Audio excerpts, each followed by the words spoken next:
नमस्कार मित्रांनो, मागच्या तासाला आपण ओव्ह्यूम स्ट्रक्चर ऑफ ओव्ह्यूम किंवा सेकंडरी ओसाइट स्टडी केलं होतं. आजच्या तासाला आपण फक्त डेफिनेशनच्या बेसवर हा विचारला जातो, हा टॉपिकवर क्वेश्चन की एक्सप्लेन किंवा डिफाईन फर्टिलायझेशन.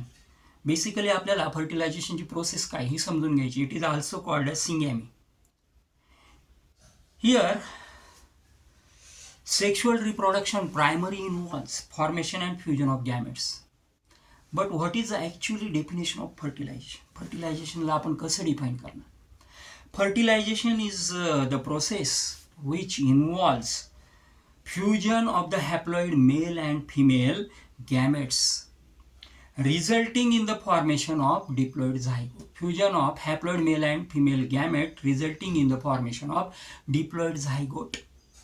मेल गॅमेट आणि फिमेल गॅमेटचं की जे हॅप्लॉइड नेचरचे आहे त्यांचं फ्युजन होतं, एकत्रीकरण होतं, त्यापासनं डिप्लॉइड नेचरचा झायगोट तयार होतो. या प्रक्रियेला, या प्रोसेसला आपण म्हणतो fertilisation. Fertilisation basically internal process in the मॅमल्समध्ये ही इंटरनल प्रोसेस आहे. And here the process of fertilisation takes place in 4 to 5 stages. पुन्हा एकदा फर्टिलायझेशनची डेफिनेशन बघू. It is the process which involves fusion of haploid male and female gamete resulting in the formation of diploid zygote. It takes place in 4-5 steps. पहिली steps आहे movement of sperm toward egg after the copulation or insemination. What happens actually? Movement of sperm cellचं movement होतं. In the female reproductive tract, the movement of sperm takes place towards the egg cell. Because sperm cell become motile. कारण sperm cell जो आहे, हा sperm cell कसा आहे, तर हा sperm cell that is motile. हा मोटाईल असल्यामुळं या ठिकाणी आपल्याला, ज्याला आपण म्हणतो की स्पर्म सेलची जी मुवमेंट आहे ती एग सेलच्या डायरेक्शनने व्हायला सुरुवात होते. Then entry of the sperm into the egg. Because sperm cell having hydrolytic enzyme hyaluronidase, it penetrates the corona radiata and zona pellucida of the ovum, secondary oocyte, and penetrate the nucleus into the ovum. एक सेलमध्ये, कारण आपण बघितलं होतं sperm सेलमध्ये हायड्रोलायटिक enzyme. ह्या हायड्रोलायटिक एन्झाईममुळे काय होतं की जो एक सेलचा आउटर कव्हरिंग असतं, ज्याला आपण कोरोना रेडिएटा म्हणतो, झोना पेलुसिडा म्हणतो, हे त्या ठिकाणी डिजनरेट होतं आणि जे हेड आहे स्पर्म सेलचं ते आतमध्ये एंटर होतं, न्यूक्लियस आतमध्ये त्या ठिकाणी एंटर होतो.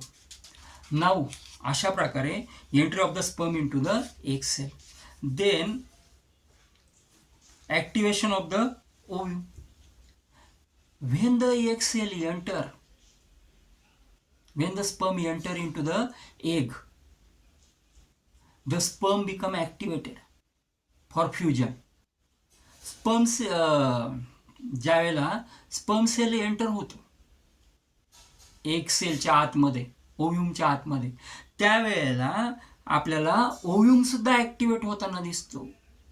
कारण आता फ्युजन होण्याची वेळ आलेली असते. न्यूक्लियस म्हणजे स्पर्म सेलने आणलेला न्यूक्लियस आणि एग सेलमध्ये असलेलं न्यूक्लियस, या दोघांचं फ्युजन होणार असतं. त्यासाठी जो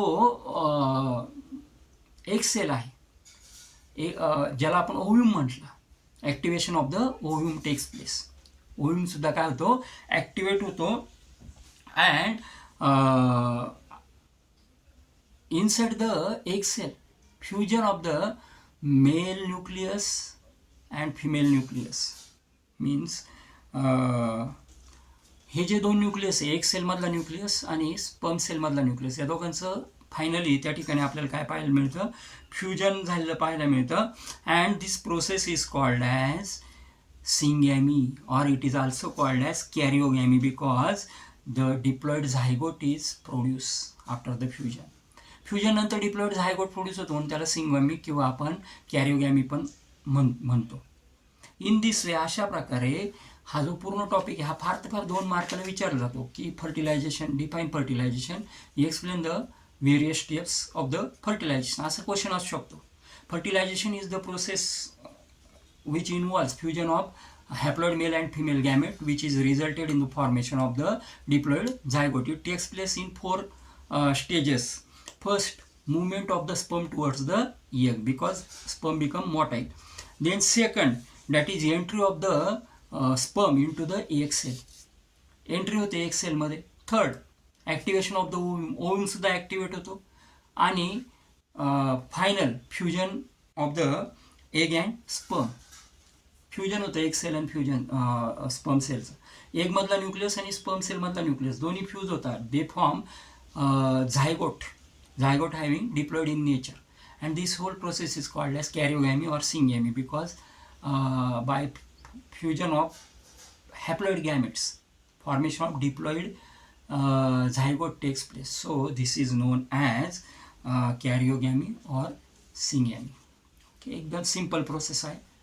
पुढच्या याच्यामध्ये पुढच्या लेक्चरला आपण सिग्निफिकन्स ऑफ द फर्टिलायझेशन हा टॉपिक स्टडी करणार आहोत. Thanks to all of.